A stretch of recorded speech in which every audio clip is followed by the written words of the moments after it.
জিয়াউর রহমান ও খালেদা জিয়ার কবর জিয়ারত ও পুষ্পার্ঘ অর্পণ। শনিবার 10 জানুয়ারি দুপুর 1টায় রাজধানীর শেরেবাংলা নগর জিয়া উদ্যানে মুসাফর ইউনিয়ন বিএনপির সাবেক সভাপতি হাজী মোহাম্মদ নূর হোসেন ও হাসানুজ্জামান খোকনের নেতৃত্বে মহান স্বাধীনতার ঘোষক ও বহুদলীয় গণতন্ত্রের প্রবক্তা শহীদ জিয়াউর রহমানের এবং সাবেক প্রধানমন্ত্রী আপসীন নেত্রী বেগম খালেদা জিয়ার কবর জিয়ারত, পুষ্পার্ঘ অর্পণ ও ফাতিহা পাঠ করা হয়। শ্রদ্ধা ও দোয়া শেষে মুসাফর ইউনিয়ন বিএনপির সাবেক সভাপতি হাজী মোহাম্মদ নূর হোসেন বলেন, বাংলাদেশের বহুদলীয় গণতন্ত্রের প্রবক্তা জননন্দিত প্রেসিডেন্ট শহীদ জিয়াউর রহমান ও গণতন্ত্রের মা, 3 বারের সফল প্রধানমন্ত্রী, জাতীয় ঐক্যের প্রতীক ও আপসীন দেশনেত্রী বেগম জিয়া আল্লাহর ডাকে সাড়া দিয়ে আমাদের ছেড়ে না ফেরার দেশে চলে গেছেন। এটি বাংলাদেশের জন্য একটি অপূরণীয় ক্ষতি। মুসাফর বিএনপির সাবেক সভাপতি হাসানুজ্জামান খোকন বলেন, আমাদের নেত্রী বেগম খালেদা জিয়া ফ্যাসিস্ট সরকারের আমলে তিনি চিকিৎসা থেকে বঞ্চিত ছিলেন। ফ্যাসিস্ট সরকার ঠিকমতো চিকিৎসা নিতে দেননি। বক্তারা বলেন, তাকে দেশের বাইরে চিকিৎসা না করালে তার জীবন ঝুঁকির মধ্যে পড়বে। মুসাফর ইউনিয়ন যুবদলের সাবেক সভাপতি মিজানুর রহমান বলেন, বেগম খালেদা জিয়া বাংলাদেশের গণতন্ত্রের লড়াইয়ের জন্য, মানুষের অধিকার আদায়ের জন্য তিনি আজীবন লড়াই করে গেছেন।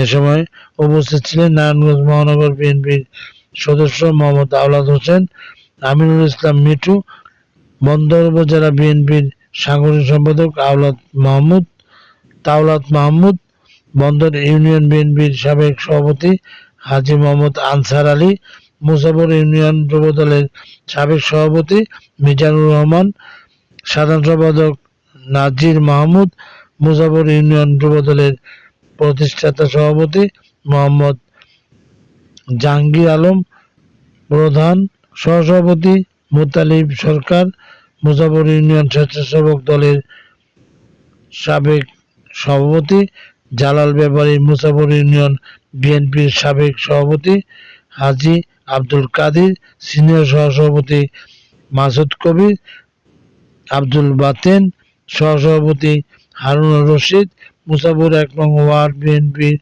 সভাপতি গুলজার হোসেন, সাংগঠনিক সম্পাদক আব্দুল মুতালিব মেম্বার, স্বেচ্ছাসেবক দলের সাবেক সভাপতি আব্দুল মতিন, মুসাফর 4 নং ওয়ার্ড বিএনপির সাবেক সহসভাপতি আব্দুল বাতেন, সাংগঠনিক সম্পাদক আফজাল হোসেন, 6 নং ওয়ার্ড বিএনপির সাবেক সভাপতি জালাল মেম্বার, সাধারণ সম্পাদক মেসের আলী, সদস্য হৃদয়, 7 নং ওয়ার্ড সভাপতি ইয়ানবী মেম্বার, সাংগঠনিক সম্পাদক আলহাজ কালাম, সদস্য শান্ত, যুবদলের সাবেক সভাপতি সালাউদ্দিন, বিএনপি নেতা দেলোয়ার হোসেন, 8 নং ওয়ার্ড বিএনপির সাবেক সভাপতি রিয়াজুল হক প্রধান, সদস্য স্বপন মিয়া, 9 নং ওয়ার্ড বিএনপির সাবেক সভাপতি হাজী মোহাম্মদ জহিরুল হক,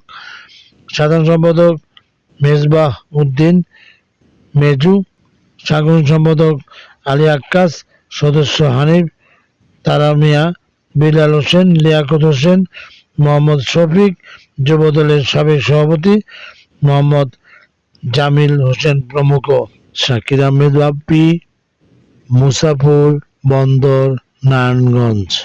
দেশের মানুষকে ভালোবেসে এই দেশটাকে যেন আবার সুন্দর করে সাজাতে পারে, সেই জন্য আমরা মহান মালিকের দরবারে আশা করি এবং আল্লাহ তাআলা যেন ওনাকে সেই তৌফিক দান করেন, সেই জন্য সকলের কাছে। আমি নারায়ণগঞ্জ বন্দর থানা আওতাভুক্ত মুসাফর বিএনপি সাবেক সভাপতি। আমরা এখন আমাদের প্রান্তীয় দেশনেত্রী খালেদা জিয়া এবং আমাদের দলীয় প্রতিষ্ঠাতা প্রেসিডেন্ট জিয়াউর রহমান তার কবর জিয়ারত করতে আসি, আমাদের মাগফিরাতের জন্য দোয়া জন্য।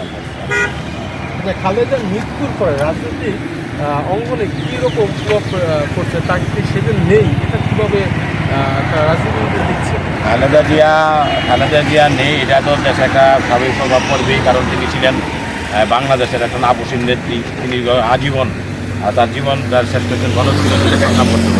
অ্যাটলিস্ট তিনি বাংলাদেশে গণতন্ত্র প্রতিষ্ঠাতা করার জন্য একটা রোড ম্যাপ তৈরি করে গেছেন।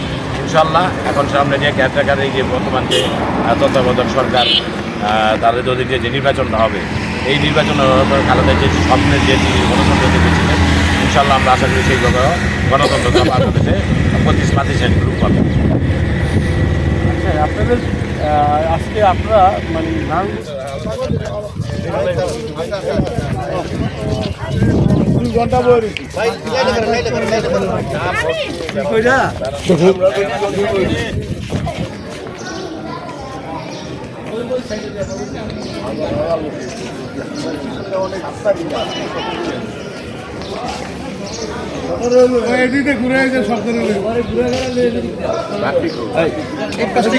এদিকে আলো, সূর্য আলো এদিকে দাঁড়ানো।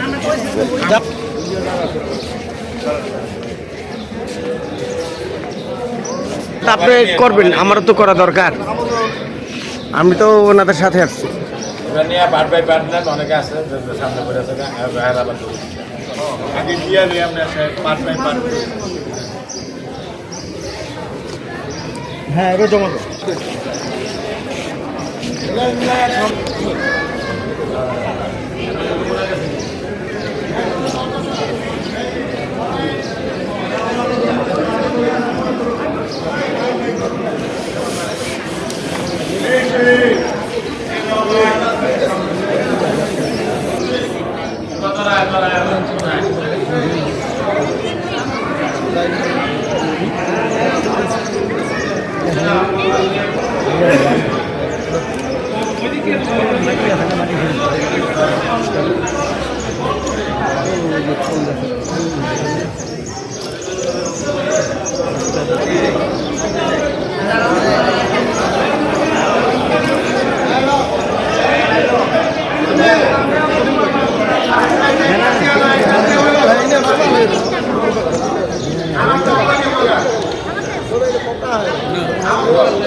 लाने के टिक दे डाल दिए राजा में और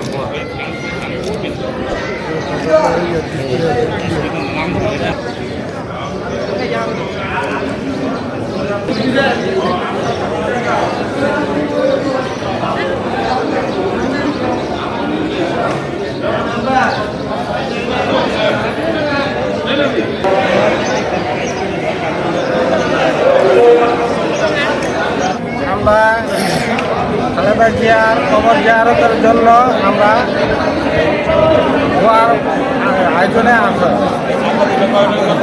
উদ্যানে আছি।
ইন্ডাস্ট্রিয়াল এরিয়া, এখানে বিভিন্ন শ্রেণীর লোক বসবাস করে। বিগত ফেসিস্ট সরকারের আমলে যে ওসমান পরিবার গডফাদার ছিলেন, তারা সিন্ডিকেটের মাধ্যমে মাদক দ্রব্যটাকে নিয়ন্ত্রণ করতেন। তারা সমাজের প্রতিটি রন্ধে রন্ধে এবং এমনভাবে মাদকটাকে বিস্তার করেছেন, তাই আমরা ইনশাল্লাহ আমাদের বন্দর মাটি মানুষের নেতা অ্যাডভোকেট আলবুল কালাম সাহেব, ইনশাল্লাহ তিনি এবারকার এমপি মনোনীত হয়েছেন এবং তিনি যদি এমপি হন, আমরা পর্যায়ক্রমে, একবারে তো মূল উৎপাদন করা যাবে না, আমরা পর্যায়ক্রমে ধীরে ধীরে মাদকের বিরুদ্ধে দুর্বার আন্দোলন গড়ে তুলব। ইনশাল্লাহ আমাদের দৃঢ় বিশ্বাস নারায়ণগঞ্জ বাসীবাসী কালাম সাহেবের মাধ্যমেই মাদক দ্রব্যটারা পুরোপুরি নির্মূল করতে পারব। ধন্যবাদ। তারেক রহমান বাংলার মাটিতে আসার পর আমরা বিএনপি জোরতোর এবং সারা বাংলাদেশেই সারা পড়েছে বিএনপির জোয়ার। 17 বছরে আমরা তারা নির্যাতিত, নিপীড়িত এই বাংলার মানুষ 17 বছর ভোট দিতে পারে নাই, দিনের ভোট রাত্রে নিয়ে গেছে। তো সেই সরকার আর কী করতে পারে? এরকম জনগণ প্রত্যাশিত একটা শান্তিপূর্ণ নির্বাচন, ইনশাল্লাহ বাংলাদেশ বর্তমান তত্ত্বাবধায়ক সরকার শান্তিপূর্ণ একটা নির্বাচন উপহার দেবে। আপনার বয়োজ্যেষ্ঠ, আপনি এখন বর্তমান যেখানে দাঁড়িয়ে আছেন, দুইজনের কবর আছে, দুইজনের যে জানা যায় রেকর্ড সমান, বাংলাদেশের রেকর্ড এবং পৃথিবীতে রেকর্ড করেছে, তাদের জানা যায় এমন সমপরিমাণ মানুষ জানাজায় অংশগ্রহণ করেছে। পাশাপাশি 25শে ডিসেম্বর যখন তারেক রহমান বাংলাদেশে আসলো, সেটি একটি বাংলাদেশের রেকর্ড হয়ে থাকলো, স্বতঃস্ফূর্তভাবে এত মানুষের ভিড়।